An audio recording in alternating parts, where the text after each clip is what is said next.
Hello and welcome to our presentation on automaticity. Today we're going to be covering some fascinating topics such as what is automaticity, what does it look like in action, and what are the underlying cognitive processes that underpin this fascinating topic. Automaticity essentially is the ability to complete a learnt skill with minimum cognitive effort.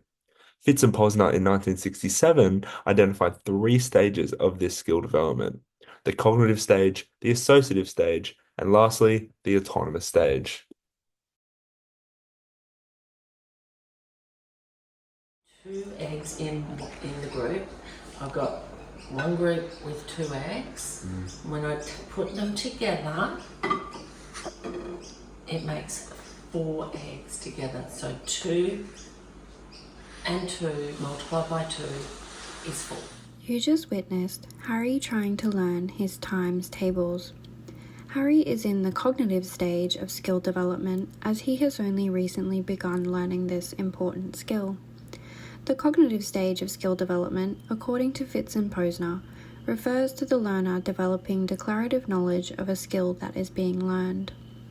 Declarative knowledge can be defined as the basic facts and components related to a skill that a learner must know before they can begin to understand and effectively perform a task.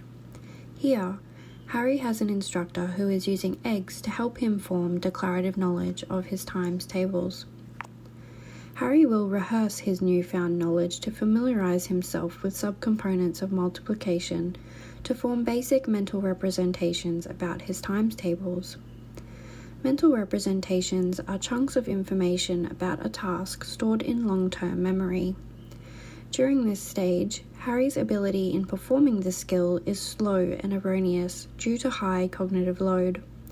However, it is important to become autonomous in this skill because there may come a time where you will need to multiply on the fly.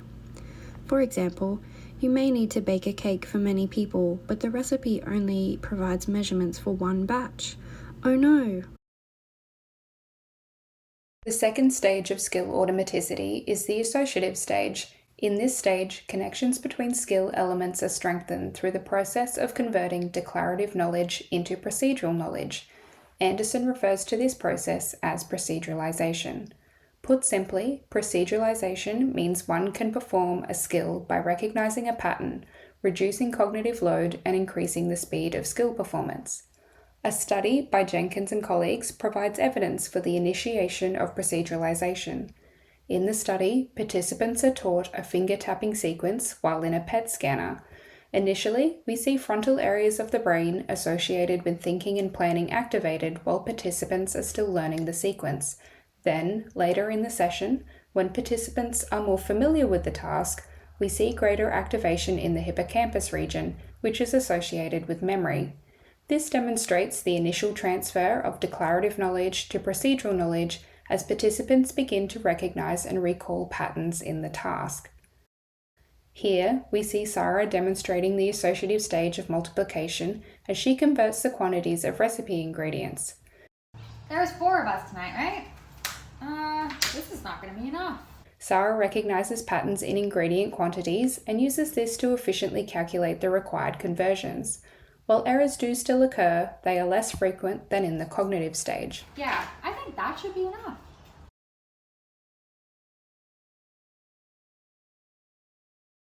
The final stage of skill development is stage 3, the autonomous stage, where skills become faster and are less prone to error. During this stage, declarative knowledge has become procedural, and less attention is required to implement the skill. The procedures become more automatic and require fewer and fewer attentional resources to implement successfully, which means that it's easy to perform another task at the same time. At this stage, mental representations are more complex than they were in the previous 2 stages. 3 times 6. 18. 4 times 4. 16. 7 times 7. 49.